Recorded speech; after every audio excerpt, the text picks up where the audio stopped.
You're a business which is doing 6 million dirhams a year, which is massive. We have more than 1,500 different dishes on our menu. You can't be pleasing everyone in the market. I woke up one day and I was 75 kilos. I want to change the notion that diet food has to be flavorless. You need to find the food that works for you. The Desi meal plan. You're sending me pancakes, you're sending me muffins. Am I really in a diet plan? I'm not forcing a certain thing on you, but I'm giving you the information. Information is power. Our goal at Get CurryFit is to reach more people. What advice would you have for people? There's two ways you can go about it. Welcome back to another episode of the Neet Bherwani show. Ever since I've become an entrepreneur, my life has been crazy. There's so much I'm doing on a daily basis. Do you know that I have not taken a single day off in the 1 year I've been working? It's absolutely bonkers. However, as entrepreneurs, we need to find systems in place. We need to find people, we need to find companies who make our lives easier. And one such company who's making my life easier is CurryFit. I was on a meal plan since the last 3-4 months back, and there came a point where I was disposing half or more than half of what was being served to me. So I was on the lookout for what can be something which can serve me, a Desi. I'm Indian, what can serve me better? That's when I got introduced to Vanessa, who's joining us today. I have been a user since the last 1.5 months, and I'm absolutely loving it. I've lost, I think, 1.5 kilos of weight, but more importantly, I've been consistent to my meal plan. There's not been a single dish which I've disposed, completely changing away from what I have. And today we are here with Vanessa to discuss how a business operates. We are going to bust some myths, which you guys probably have been hearing a lot of times. We're going to be discussing how our industry operates, and there are even going to be tips for people who want to get started in what she's doing. Welcome to the podcast. Thank you. How are you doing? Very good. Thank you so much for having me. It's my pleasure, and thank you for being this amazing service provider that you are. It's honestly, I'm glad you like it. No, it's been revolutionary, and as a Desi, nothing better. That's amazing. Nothing that makes me more happy than to hear somebody who actually loves the food, because I understand how important it is to stick to your goals, that you really enjoy what you're doing. I want to change the notion that diet food has to be flavorless or diet food has to be difficult or it's difficult to follow a diet. I wouldn't call it a diet, actually. I would say it's a way of life. It's a way of life. In fact, one thing which I want to mention is I get excited by the food you send, because in the food you're sending me pancakes, you're sending me muffins. Am I really in a diet plan? It doesn't feel that way, right? We've just taken out our food, I would call it re-engineered food, right? So we've taken out what's bad for you and replaced it with the good stuff while still maintaining the taste. So that's very important. So like our muffins are not made of maida, which is refined flour. So we use other flours. We use oat flour. We use different flours to change the food. Like if you're on keto, it would be made of almond flour, right? So we just replace it with healthier ingredients. How did the idea start? CurryFit is something very close to my heart. I was running the marketing agency, which I was managing with my husband. And when you're working in marketing and the hours you're working, and you don't really have the time to sort of carefully think about what you're eating, plan your meals and things like that. I woke up one day and I was 75 kilos, extremely overweight. I had a host of hormonal issues. This was in 2020? 2020, yeah. Okay. I had a host of hormonal issues. I had a lot of problems and of course body image issues that came with it. So I decided that okay, it's time to do something about it. And my husband was on the same plane with me. He also, and we went to a doctor, we did a whole bunch of tests, and they told us that, hey, you guys need to... So you and your husband were slightly obese? Yeah, we were obese. Okay. We were not overweight, we were obese. Yeah, okay. 100%. Okay. And he was borderline diabetic. He had high cholesterol, he had high blood pressure. And so we decided, all right, let's fix this. Let's take control of our lives and let's do something about it. So started the meal plan hunting, right? So that's the first thing that you do. You start looking for the right kind of food. So we had our workout plan, we joined the gym, things like that. But just that's not enough, right? Workout is just not enough. You need to pair it with food. I think getting in the right shape is 80% food, 20% correct. workout. Yeah. So we tried so many meal plans. Yeah. The food was good. I'm not saying the food was bad. But the thing is that none of that food was what we eat, right? So I'm a proper South Indian. So is my husband. So for us, our dosa, idli in the morning is very important. Where in South India are you from? I'm from Bangalore. Okay. And my husband's from Chennai. Born, brought up in Chennai. Okay, all right. right? Yeah. So for us, that's our staple food. Yeah. That's what you eat. What we ended up getting was like omelette and waffles and things like that, which is nice, but you can't sustain on it. It's not something that you do long term. So we kept falling back into our normal routine, eating whatever it was. And so then I decided, all right, there has to be a solution to this, right? So I started doing this at home. I started substituting the meals that we had with healthier alternatives. Like we made ragi dosa instead of having your regular rice dosa. We started using barley flour. We started using quinoa rotis.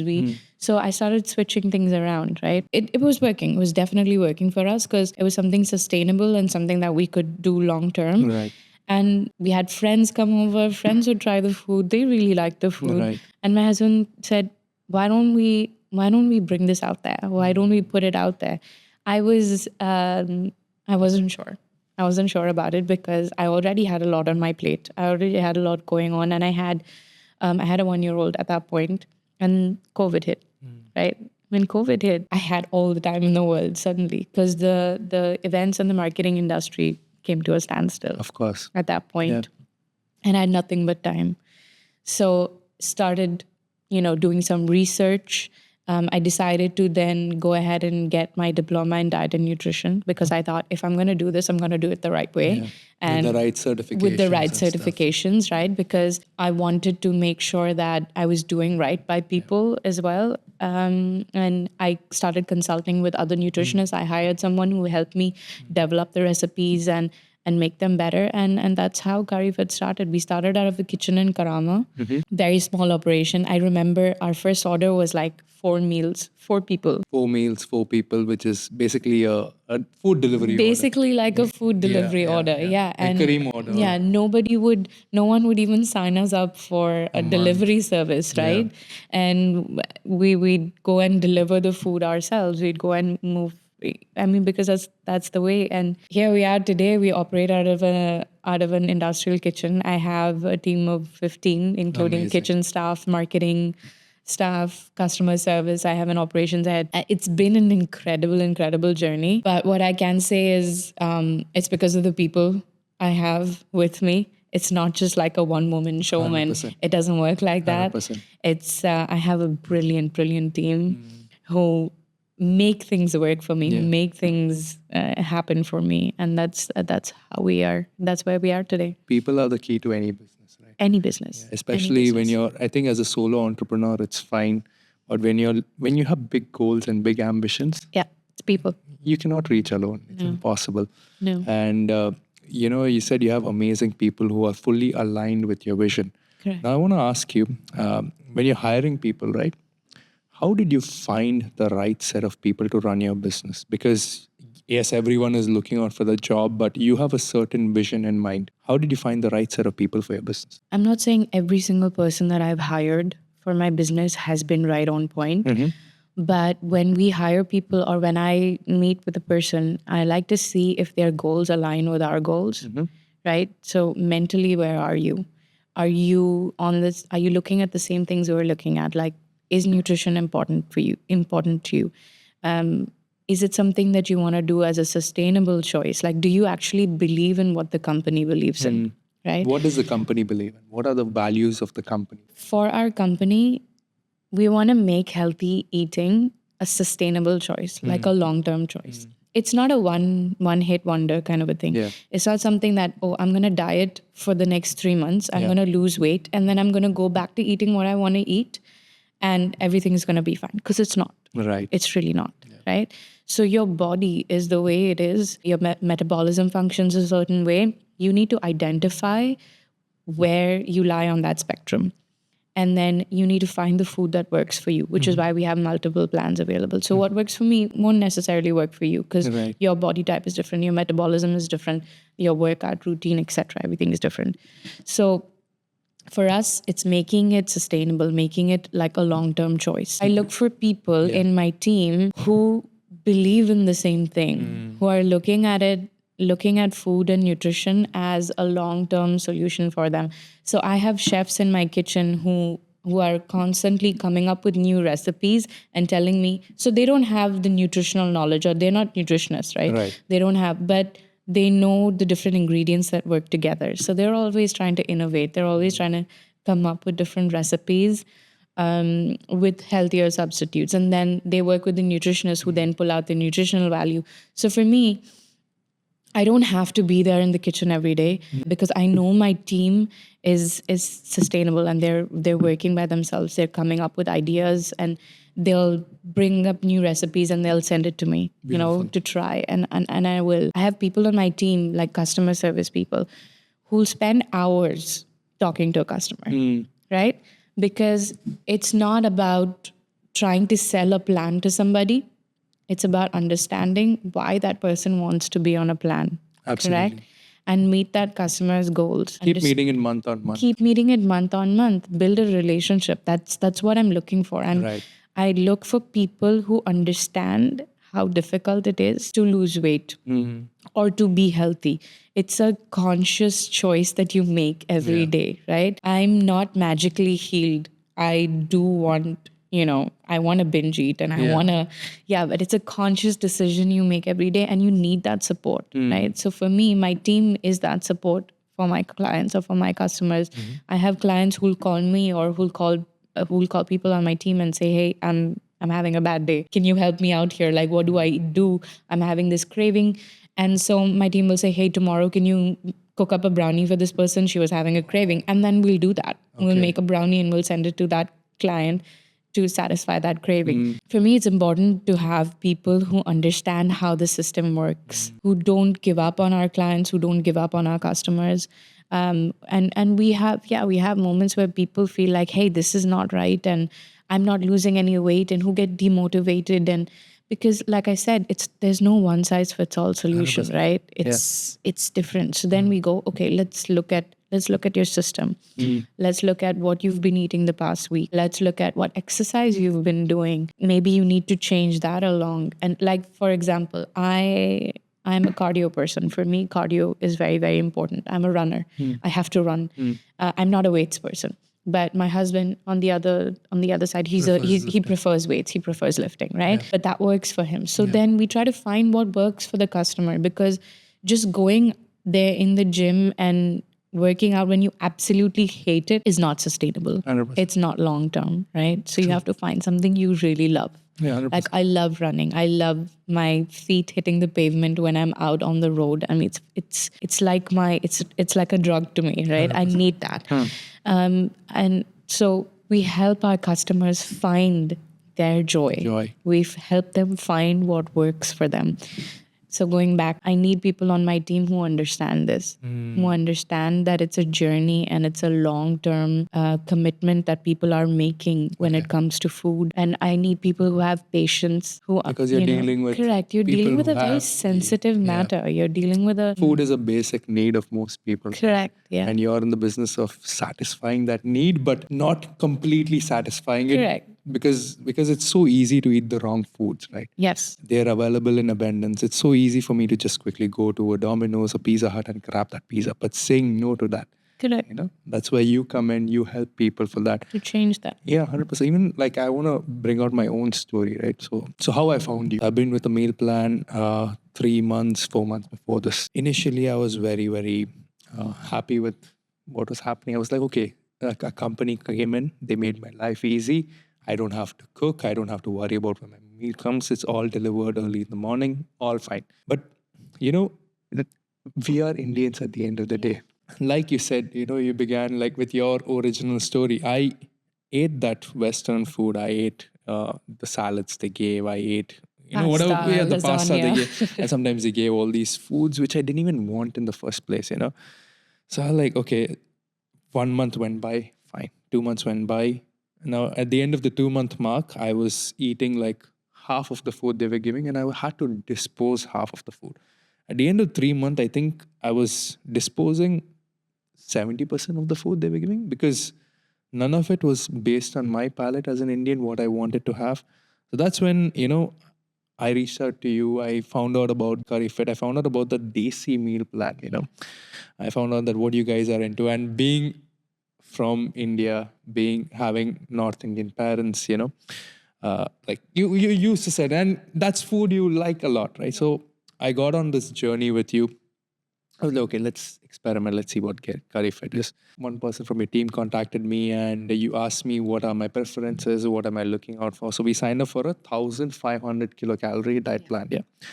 So still I'm getting to know you, right? I'm finding out what it is all about. So fine, all the sign up process is done. You know what's the best part I feel about you? It's the app you have in place. You Go know, on. the sign up process. Okay, fine. Initially, you came to me and you said, Neet, you got to get on an app and all. I was like, okay, it's just food. Why do I need to sign up for an app and stuff, right? And I joined the app, and the best part about the app is I get to choose the food I want. Yeah. Something which I didn't have in the last two, like the last service provider I have. Like last service provider, like fine, it's 1,500 kilocalorie diet, but they're deciding. I can give them generic, but over here I have options. I can decide. You're at least giving me that option, you know, out of the two options. Okay, I can go for this. Do I want a pancake today morning or do I want a banana, oats, cereal, whatever, right? That option, that choice is something which, so I know that, okay, I'm craving this, at least I can satisfy that craving for that. So that's something beautiful which you have implemented in terms of your software. I want to know, how did this idea come in place? Because everyone in the market is doing something different, but you're doing something completely unique out there, at least in my opinion. Whenever I tell people about Get Curry Fit, they're like, my service provider does not. So you are fairly unique out there. How did this come about? Like, and how have you grown since then? So initially, when we started out, we were doing everything manually. Yeah. Right. Everything was because we were still learning about the meal planning industry as well. We didn't like fall into like a magic system. I think we learned, and the program, the system that we use, is actually it's designed specifically for meal plan services. Okay. Right? So they've integrated into our website, they've integrated into our delivery system, they've integrated into our kitchen. So it's a software, it's a program, and the team works well with us, and they keep adding new features, they keep adding new things all the time with our feedback. A lot of meal plan companies around the world use them. Okay. We found them through research.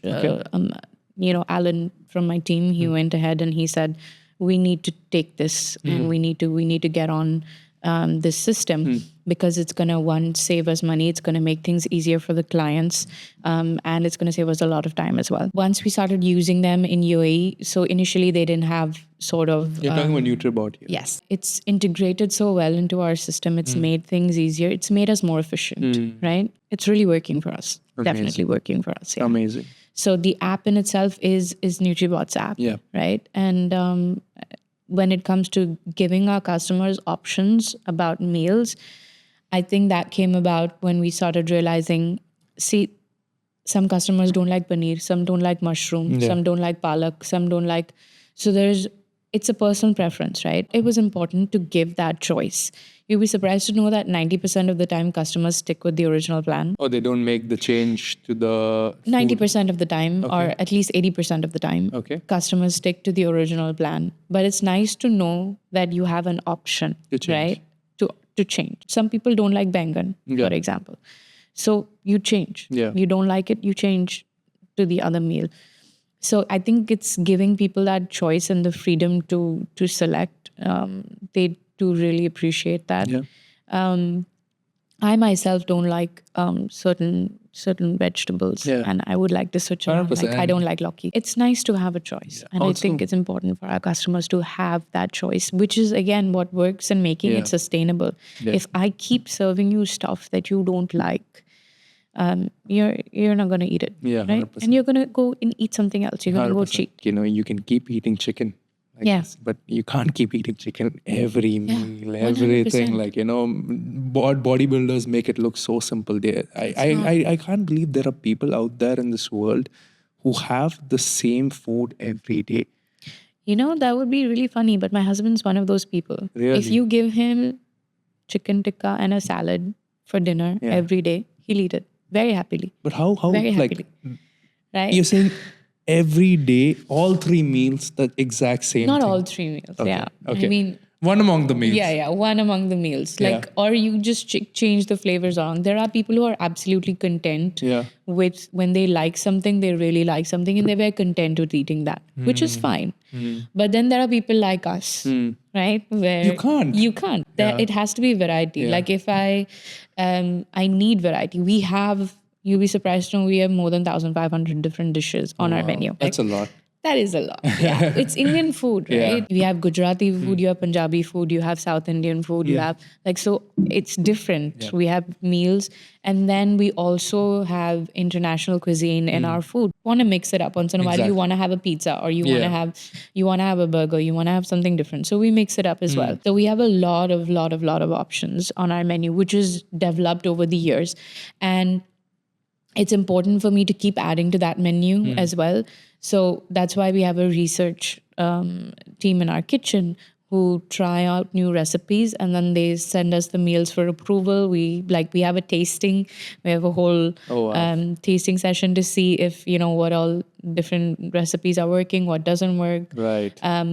So it's not just me trying it, or so there's different people trying Trying it, the same food and giving their opinion. giving their opinion, because it's important. I might like something, you might not like it, Yeah. so it's important to have like more opinions. I have something to ask you a follow up. Now, we stay in the UAE, right? Sure. Even among Desis, there are still a lot of different, like India is a country where more than 700 languages are spoken. There's every part of India is different. And you're targeting Desis. How do you review the food about, like, how do you go about choosing the people in that review committee? Like, who sits on the table? Do you have one person from maybe Tamil Nadu, one person from Maharashtra? I'm just trying to understand how that process goes. We're quite a diverse team to begin with. I wouldn't say, and we're not only a team of Indians. I have Pakistanis, I have Sri Lankans, I have like a mix of. So I would say South Asians, right? So we have a very diverse team. Team of South Asians. Yeah. So everybody has their opinion. So I have a Keralite on my team. I myself am from Bangalore. I have a North Indian on my team. I have a Punjabi on my team. So Amazing. So we're very, very diverse team. Yeah. And everybody puts in their 2 cents. Okay, 100%. What they like or what they don't like, right? For example, someone from the north to judge on how the idli consistency should be, 100%, right? Yeah, because we know our idlis and we know how it's supposed to taste. The same way they would tell us how the chole is supposed to taste, or how the dhokla is supposed to taste, for example. So, everyone gives their opinion, and that's how something you do. And if I'm not wrong, you service around 150 customers a day, right? Yeah. 150 customers a day. At the moment, At the moment. And of course, scaling and growing as big and going. And with 150 customers a day at a ticket price of, I think, 1,500, 2,000 dirhams, you're a business which is doing 500,000 dirhams a month. Yeah. Which is amazing, right? So you're a business which is doing 6 million dirhams a year, which is massive. What advice would you have for people who want to get into the F&B space? Like, to that one person who's passionate about cooking, who's like wants to give their life for food. How can they go about building a 6 million dirham business? There's 2 ways you can go about it, right? One, you go with the masses and you start like a cafeteria where you're serving that particular niche. Yeah. And that's what you're going with. Second, have a really good idea. Have a niche idea, right? I wouldn't be able to give a lot of advice when it comes to opening up a restaurant or something like that, but how we operate, like in terms of a meal plan. We're a cloud kitchen. We're not customer facing on a day-to-day basis. For us, there's I would say the risk is lower, the wastage is lower, because we prepare on orders. So we procure on orders. Right? 100%. So our risk is much lower. Yeah, we do have, we do food trucks once in a while. We do events once in a while. It's different. But I think, one, have a very good idea. Two, completely familiarize yourself with the rules in terms of the municipality, in terms of the government, in terms of, because they're very strict. Dubai and UAE is very strict. I hear about restaurants being closed left, right, center if they're not following some rules here. So maybe that's something you can tell us later on, what all UAE expects food caterers or people in the F&B space to Yeah, follow. 100%. So you have to follow your rules. Yeah. You have to make sure that your entire kitchen team, your staff, they're fully certified. They're up on their certifications, whatever they need, their health and hygiene and different things. You need to make sure everything is on point. And when you are, I think, on a customer facing in a restaurant business, you have to be ready to give it 100% because at the end of the day, you're doing this for the masses or you're doing it for people, right? So you have to be in that space. You have to be willing to take that feedback because it's not always going to be pretty. Not everybody's going to love your food. Not everyone's going to love what you do, but it's how you take that information, feedback, and how you grow your business on the basis of it. Like for us, the app, we get feedbacks and reviews all the time. So we encourage our customers to give reviews on every dish. Correct. Now, not all of them are pretty. Not everybody likes our food. What we do is we take that information that's given to us and we build on it. And we fix the recipe or we fix the menu or whatever it is. It's constant growth. You just keep learning. I think I'm still learning on the business end of it. I'm still learning today. Of course. Couple things which you just said struck out a lot, First is niching out and finding that one niche. I believe niching out is so important, especially when you're trying to differentiate yourself. You can't be doing everyone. You can't be pleasing everyone in the market. And you can't be a business with high margins. Correct. Like for example, in the UAE, if I go to a general doctor, right? A general doctor may charge me 300 dirhams, 400 dirhams for a consultation. But if I go for a specialist, if I go to an eye doctor, if I go to a heart doctor, 600. yeah, the amount just doubles, right? Just because that doctor chose to specialize himself. We are a podcasting company, right? Clients come and ask us, can you shoot this video for us? Can you shoot that video for us? We are like, no.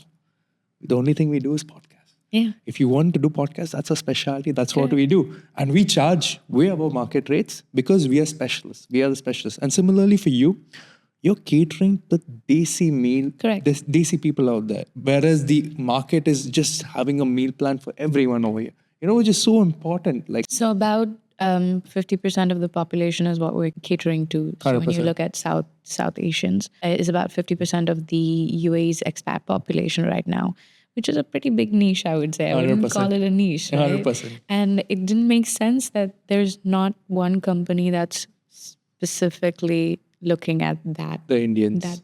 The Indians, the people from Pakistan, people from... Like who all do you see, which all countries do you see have a similar taste buds to Indians? I think Pakistan, of course. Indians, Pakistanis, Bangladeshis, Sri Lankans, I think we all have pretty much... Similar palate, yeah. Right. Like our spices that we use, etc., I think are all on this. And our food is pretty similar because if you think about it, we all started from the Indian subcontinent and then we spread out. But yeah, 100%. I think our food is very, very similar. Yeah. The next point, which I loved what you said, was following the rules in UAE, right? Yeah.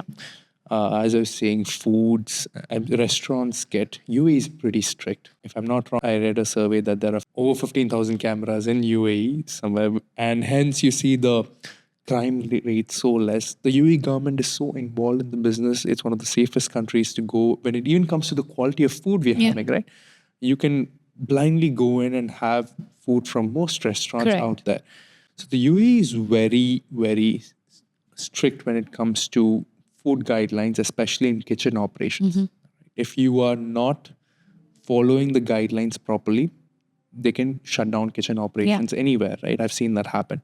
What are the guidelines which UAE expects to follow? Can you shed some light on that? Well, there are so many. There are so many. But the some most of important ones. So most important ones, the basic ones. Yeah. Hairnets in the kitchen all the time, everybody. And including your sleeves, your arm, even for the risk of body hair. Yeah. So your arms have to be covered fully. Okay. You have to, every station has its own, like you have your fish washing station, you have your poultry station, you have a vegetable, all these stations have to be different. Okay. So that there's no cross-contamination of food. Even where you're storing the food, for example, the refrigerators or the chillers that you have it, so they can't be on the same shelf. So to avoid cross-contamination. Right. What temperature the food is kept at. Everything has to be labeled. If you open a bottle, So it's not just about the label that's there on the bottle. Once you open a bottle, then you need to relabel it. It was open on this day and it's good for 30 days after, or it's good for 3 days after, or whatever. Everything has to be labeled correctly. And they do Dubai municipality does surprise spot checks. So they'll come, they'll check the temperature of your food, they'll check labels on everything. And if you found in violation of any of the guidelines, of course, then you're fined. And you have, I think, certain number of offenses that you're allowed as well, or they'll shut you down. And also it's a matter of prestige for a kitchen also, what score you get. Can people monitor these scores? Like, Yeah, of course. You can go online and you can check with the license number. You can go and check what fines that the company has or what violations they have, etc. So you can check that out with the license number. But this information is not available to the public like directly. If I have a cloud kitchen, I want to check out how they're doing. It's not like directly. I cannot just search their name. I need their license number. You need details. Makes you need sense. details Makes to check it out. But I think certain information is very public, like what are the rules, what are the things that need to be followed. Right. That is very public. 100%. So as a consumer, you have the right to know what information you should get. Like you receive the food, you've seen, have you noticed the label that comes on the food? So on that, we give you all of the information. You have the name, of course, of the dish. You have the allergen information, like what are the different items? Yeah, what are the allergens in it? Then you have the carbohydrates, micro and macronutrient information on top of it. You have the expiry date, so you have the production date and you have the expiry date. You have what temperature should it be stored at? How long can it be stored outside? So all of this information is on the nutritional label, which is very important, right? So there are certain rules like this, like the food that comes from a meal plan company has to come to you in a chiller van. Okay. Right? So from the time it leaves our kitchen to the time it comes to you, it is in a chiller van. So it doesn't come in any ordinary car, or it doesn't come in a scooter delivery bike. So it comes in a chiller van. So as a meal plan company, like as a caterer, when we prepare the food is immediately chilled and it's brought below 5 degrees, right? This way, the nutritional value of the food is locked in. Correct. And then it's individually, each meal is weighed according to the calories and the macros. The food is weighed by our team and then packaged and then sent out to you. So it's a very meticulous process that goes into it. And we have like a huge team. So we have a chef team, you have a packaging team, you have nutritionists who are constantly checking the quality that's going out to make sure that we're meeting all of the standards that's required of us. Amazing. The third most important thing which I felt from your answer was all your customers pay you upfront. Customers pay you upfront. So you have the cash already coming into the business, and you also know what kind of food the customers like. So you're preparing food based on the customer's license. So there's very less wastage of food, which we see very, very prevalent, especially in this industry, right? Yeah. Which is, I think, is beautiful. Even when it comes to us, I think charging the customers in advance is, you're making your life easier as a business owner. Right? You don't have to keep running after them for payments. Even we as a company, we charge our customers in advance. We don't have to chase them for invoices. Of course, that comes with a lot of trust. You can only charge customers in advance once you have built that kind of trust. How have you gone about establishing that trust in the market when you were starting off? I think it came with sort of the industry that you're in already. Yeah. But in the beginning, we were giving discounts. We were giving things to sort of build up the brand. You'd be surprised to know, as CurryFit, we don't give discounts. Right now. But initially, when you were starting off. Initially, we were. Yeah. Which was incentive for people to come try the food and stuff. People to try the food, to build brand trust and things like that. But now I think we've reached a certain place. People know our food. People know our brand. And but what we do reward is loyalty. So we have the loyalty program. Okay. How does that work? When you subscribe, you get a certain number of loyalty points, right? Every time you rate a dish, you get loyalty points. Every time we have like a multiple different things that function. If you refer a friend to subscribe to the plan, you get loyalty points. So next time when you renew, you can use those points as a discount. Okay, amazing. Amazing. You Correct. kind of gamified the whole Correct. thing. Yeah. So why we've done this is because we want people to interact with us. We want our customers to be more involved on a daily basis. Yeah. So it's not just receive the food, eat the food, and or we don't know, you're not giving us the right kind of feedback. How is it You'll not working for improve you? as a business, We'll right? not improve as a business. So it's a twofold thing. One, we're learning, Yeah. and we're rewarding you for helping us learn. When I'm deciding the food I want, okay, sometimes I see for breakfast, I'll be like, okay, I'm not in the mood of eating eggs today. And I go and choose the other dish.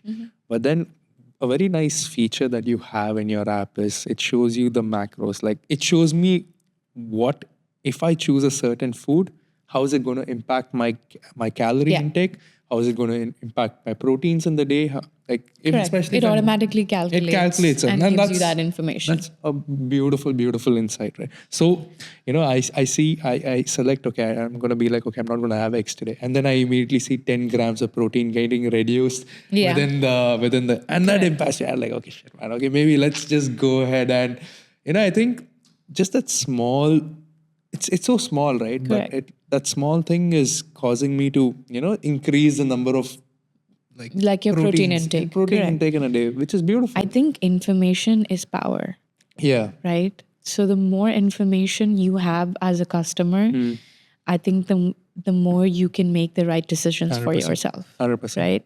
So we're very, very transparent that way. We give you everything that you need to make informed decisions. Right? So it's not like I'm not forcing a certain thing on you. I'm not forcing a certain plan on you, but I'm giving you the information you need. Correct? So I'm giving you 5 different options for plans, right? And each plan has is serving a different kind of need. So some are protein high, some are fat high, which is basically low carb. So I'm giving you different options as a customer, and then I'm giving you the information that goes with it, and then you decide. You choose what's right for you. Correct. Absolutely. And I think that's very important that you get to make that decision. Absolutely. Also, like speaking of information, right? You're wearing a smartwatch over here. I'm wearing a smartwatch over here. These smartwatches. I want to take a slight tangent based on what you said, right? These smartwatches give us a lot of information. Even if I'm not wrong, there are these companies like Ultra Human and stuff. They have patches over here which are Glucose giving you monitors and things like that. Yeah. And even rings are coming out these days. Correct. And if I'm not wrong, Samsung is also going to launch a ring Yeah. which will help you monitor your sleep. It's interesting, right? How data is making you choose. For example, certain things when it comes to these smartwatches, like it tells you how many steps you have taken in a day and all that stuff. Do you like sometimes, like you said, you go back, especially for the customers who you see it not working for? Correct. Right? Correct.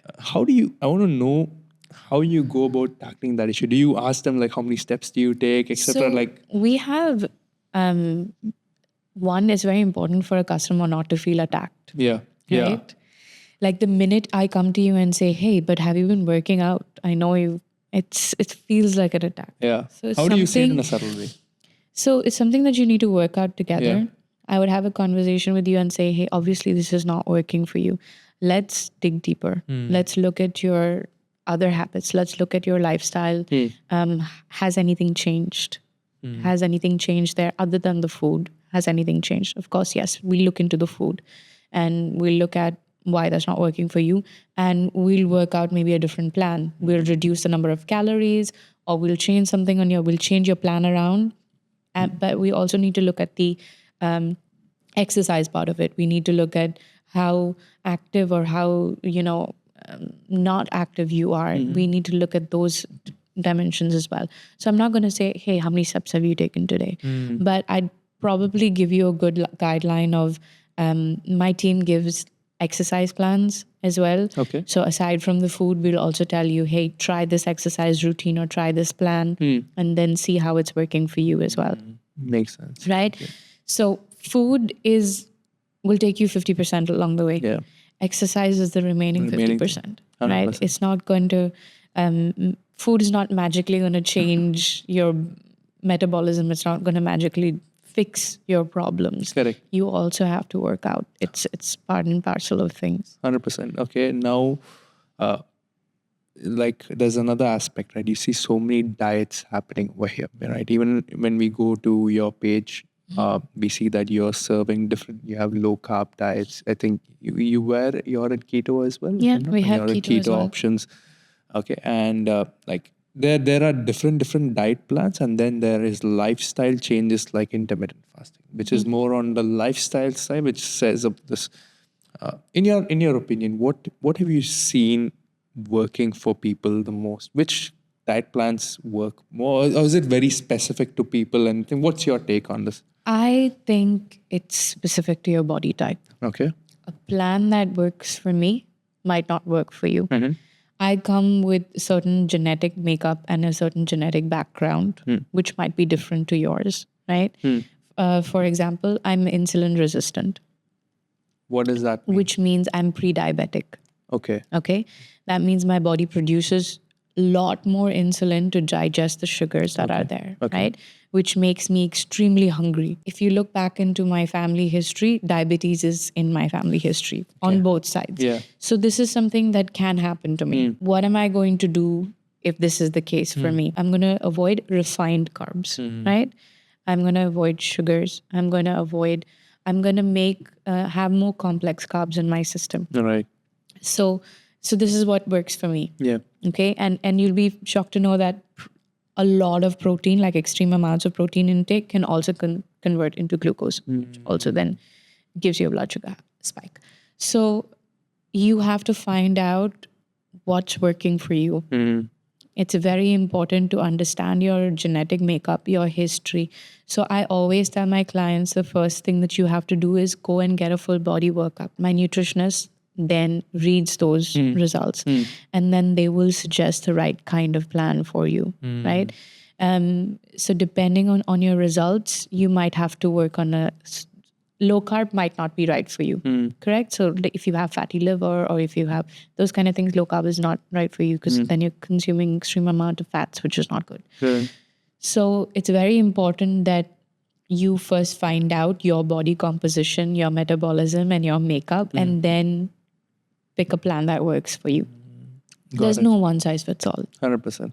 right? That's why we have multiple plans as options available. Like we have gut health, which is a no gluten, no dairy, very light on the stomach plan for people who have gastric issues, who have a lot of problems there.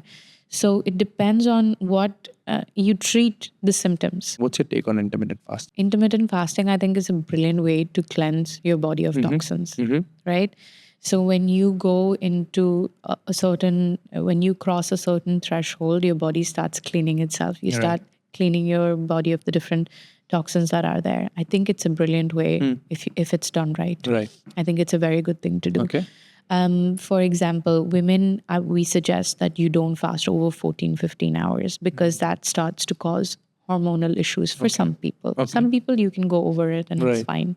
So you need to find that bit that works for you. Right. I've been intermittent fasting for years and it really Are you works doing well. the for me. 16 hours, 8 hours thing? Yeah. or- So my last meal is before 7 p.m. Okay. at night. And my first meal of the day is like 11 a.m. or 12 p.m. Yeah, so you have a good 15, So I 16 have a good hours. 15, 16 hours gap in between. And that really works for me. 100%. And this is something I've had to work to find what works for me. It took time to build this Correct. for you. It took time to build that resistance. But it's kept me really active as well. And so I work out in the morning. The first thing when I wake up, I work out. And if I've had a very heavy meal the previous night, I cannot work out because your body is lethargic. It's slow. You feel, diminished.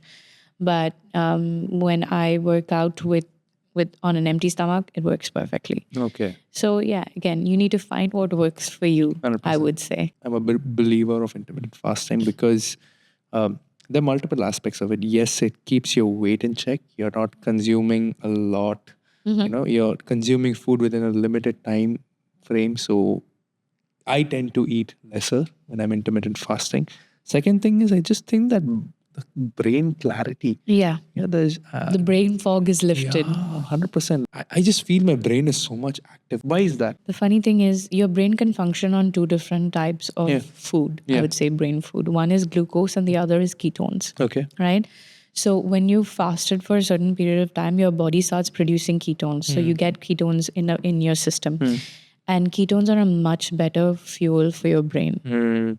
So brain functioning on ketones functions for longer, sharper, and which is why the ketogenic diet was designed for people with Alzheimer's, for people with Parkinson's. Okay. So they asked them to be on the ketogenic diet because Got it. it is a much better fuel for your brain, which is why you see your brain works better Right. when you're functioning on ketones. And when you're functioning on glucose, you have that sugar spike and then you have the crash. You feel yourself getting hungry, you get irritated, you get those kind of things. That's because your brain is functioning on glucose. Tell me about the caffeine and how caffeine works in coffee. Because now let's black coffee, right? Zero calorie drink. You're drinking coffee, you are fine for a certain amount of time, but even coffee causes you to crash, right? Yes. Why does that happen? And how is there a way people can avoid that crash, so that they can sustain more? Because there are many people who are working throughout the day. I'm working 15 hours, 16 hours a day, and I need to be at my maximum. It affects my performance. How can people avoid the coffee crash? There's no way to do that. Right. To be honest with you, caffeine, like sugar or any addictive substance, is not good for you, right? Your body, and as you keep drinking it, your body starts developing a resistance to that caffeine also. Okay. Sometimes, maybe try this. When you feel like you need a coffee, try having an apple. I've heard that really works wonders, right? So I've done it, and it really works. So you try to substitute it for something healthier, something better that gives you that instant energy rush that you need, right? To keep going if you want to stop going on caffeine. But yeah, you can have more than 2-3 cups of coffee a day. That's what's really bad for you. Yeah. 2 cups I think is max. 2 cups is max. Maximum. Yeah. We did one of these podcasts with another. We had someone else on the podcast, and she recommended something, and I want to know your opinion on it, right? She said that caffeine gives you this crash, but there is something out there like matcha. Okay. She said matcha gives you that sustained release of thing, and it Sustained release of energy. and it does not cause that crash. Now, what is your take on that, and have you experienced this yourself? Honestly, I haven't had a lot of experience with matcha, so I can't give you the right information on it. Okay. But I'm willing to try it. It sounds Yes, good. this sounds something. Because I'm a coffee person as well. Yeah. I need my cup of coffee just to leave the house 100%. in the morning, Yeah. and I understand. Being a mom of 2 under 4, my sleep is.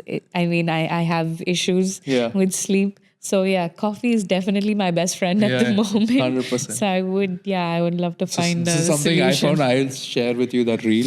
That reel got I think 300,000-400,000 views. When she spoke about it. In fact, we brought her in on Reema Mahajan's podcast. Reema very well, right? I wanted to have some interesting myth busting from you. Okay. Some food myths that you have seen people follow, and which is a complete fact. People shouldn't be doing that, but people believe that that's good for you. Anything in your opinion? Fat makes you fat. I think that's one of my favorite. No, fat does not make you fat. Right. You have to consume the right kind of fats, right? You have nuts, you have olive oil. It's very important. Your body needs it. It's on a cellular level. You need fat. For skin, for regeneration, you need fat. So fat does not make you fat. So what is the right kind of fat that people should be consuming? I would say have some almonds, walnuts in your day. Have healthy cold pressed oils. Very important to have cold pressed oil. Cold press? What does cold press do? Because it maintains the integrity of the oils, Okay. right? When you're not processing it, when you're not subjecting it to heat and things like that, you change the oils on a molecular level. So it's not providing with the same nutrition that it should, which is why cold pressed is always better. One more thing. So you're saying that lesser work goes into cold press than processed. But cold press is more expensive than processed, right? Yeah. How does that work? If something is causing a company, I just want to understand the. I think it's on a manufacturing basis. So Okay. when you subject it to all of those heating and those kind of things, I think it lasts longer. And Shelf life is shelf more. life is more, Got it. and I think you get more product as well out Got of it. it. Yeah. Which is why the manufacturing industries do that to increase shelf life of a Got it. product. Yeah. Got it. But cold press oils, like I think somebody told me, a nice tip to have: buy your oil out of a glass bottle, Okay. not a plastic bottle. So the oils that come in a glass bottle, cold press oils, Okay. are always better. And even olive oil, for that matter, when you get it in a plastic bottle, you'll notice it'll say olive pomace oil. That's not good for you. Okay. Don't get that. That's processed oils. Wow. But get refined, you get proper olive oil, cold pressed olive oil, good for you. Cold pressed almond oil, good for you. But we as Indians, I mean, coconut oil, best solution that you 100%, have. Yeah, 100%. it's for cooking. It's so versatile. It's for cooking. You can use it for so many things. It's even good for your skin. 100%. So like extra virgin coconut oil, amazing for food. In my home, they did not use a lot of coconut oil, but when I studied in Kerala, Yeah, the moment I landed in Kerala, you coconut can oil smell the coconut oil. everywhere. You can smell it. People have it like, and you can even. I think it promotes a lot. It does a lot of Kerala people. They look very young. There's something. I think. Is it the oil? Is it the country? Is it? I have no I think idea. it's the oil, the food. I think it's a mixture of everything. Yeah. So even in our cooking, a lot of recipes call for coconut oil because it changes the way the food tastes as well. With for the better, I think. I think a 100%. lot of our food has coconut in it, right? Right. So it changes the way the food tastes. Perfect. And some another myth that you see people going like saying wrong stuff about. Yeah. You need extremely, extremely high amounts of protein if you're like working out. I've had clients come and ask for 180, 200 grams of protein consumption, which is your body will not materialize that amount of protein, Right. right? You will damage your kidneys. You don't need that much protein. Even as vegetarians, you can, and protein doesn't come only from meat sources. So to consume that amount of protein, you don't necessarily have to eat meat. So as Indians, we have a lot of vegetarians as well. So you get your proteins from dals, from vegetables, Paneer, from cheese. paneer, from I think our most popular one is paneer. Paneer, We yeah, get a lot yeah, of our yeah. protein from paneer. Yeah. So so that's one of the common myths, that you need to eat meat to consume protein. Not true. One final word from you. We want to know about the future of CurryFit. How does it look like? How do you plan on expanding? Currently, you're serving 150 happy customers, including yours truly. But how do you plan to go from now on? What does 2024, 2025 look like for you? So our goal at CurryFit is to reach more people, Yeah. reach more lives, and spread this information about sustainable and healthy eating as a long-term solution, right? So I want to be at a point where a lot more people are joining this movement, 100%. the CurryFit movement, I would call it, where you're not thinking of it as a diet. You're not thinking of it as a fad, something that you start and stop, but adapt it into your everyday life and make it a way of life. So I want to reach more people, of course. 100%. I want to spread that information. That's the goal. Beautiful, and good luck to that. Thank you. If 2024, what's the number of signups you're looking to reach? Minimum.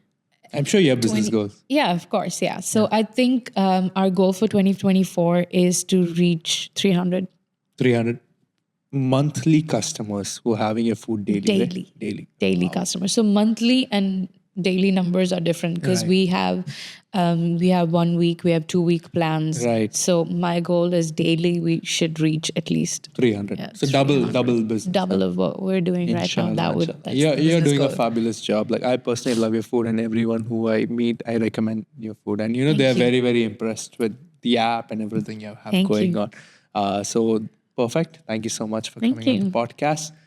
And that brings us to the end to this particular episode. I've been a consumer of CurryFit, and that's why I wanted to bring Vanessa on this particular podcast. I wanted to understand how a food business works, like how she goes about managing such a huge business. It's generating 6 million dirhams a year. And with what she has said, it's going to reach 12 million dirhams, which is massive, massive, massive. And if you are someone in the food space and you want to reach to where Vanessa is currently at, we'll leave her contact details below. You can get in touch with her through her Instagram. We can probably leave your email ID Sure. also below, especially if you are a Desi. It's the right fit for you. It's the right fit for me, and that's why we had her over here to bust some myths, to discuss a lot of things that that I had as doubts. Until next time, we'll bring someone else who's amazing on the space. Thank you so much.